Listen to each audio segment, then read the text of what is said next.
Flop సినిమాలతో entry ఇచ్చిన top place పై కన్నేశారు ముగ్గురు హీరోయిన్లు. డిజాస్టర్ మూవీస్ తో డెబ్యూ చేసిన రెడ్ కార్పెట్ వేసి మరీ వాళ్లను ఆహ్వానిస్తున్నారు మన దర్శకులు. టాలీవుడ్ లోనే కాదు, మొత్తం సౌత్ లోనే సెన్సేషన్ అవుతున్నారు ఆ ముగ్గురు బ్యూటీస్. మరి అంతగా సంచలనాలు రేపుతున్న ఆ హీరోయిన్స్ ఎవరో చూద్దామా? కయాడు లోహర్. సోషల్ మీడియాలో ఎక్కడ చూసినా ఈ భామే కనిపిస్తుందిప్పుడు. డ్రాగన్ సినిమాతో ఈ బ్యూటీ జాతకమే మారిపోయింది. ప్రస్తుతం విశ్వక్ సేన్, అనుదీప్ కేవి కాంబినేషన్లో వస్తున్న ఫంకీ లో నటిస్తున్నారు ఈ బ్యూటీ. ఇక్కడ ఆసక్తికరమైన విషయమేంటంటే 2022లోనే శ్రీవిష్ణు, అల్లూరి సినిమాతో టాలీవుడ్కు పరిచయమైంది కయాడు.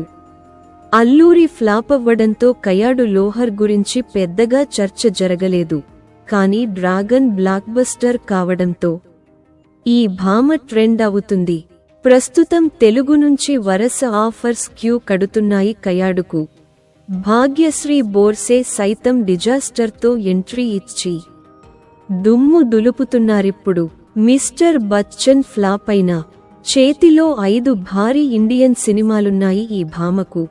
విజయ్ దేవరకొండ కింగ్డమ్, దుల్కర్ సల్మాన్ కాంతా, సూర్య వెంకీ అట్లూరి సినిమా, రామ్ సినిమాల్లో హీరోయిన్గా నటిస్తున్నారు భాగ్యశ్రీ. ఇక మీనాక్షి చౌదరి సైతం ఇచ్చట వాహనములు నిలపరాదు అనే ఫ్లాప్ సినిమాతోనే పరిచయమైంది.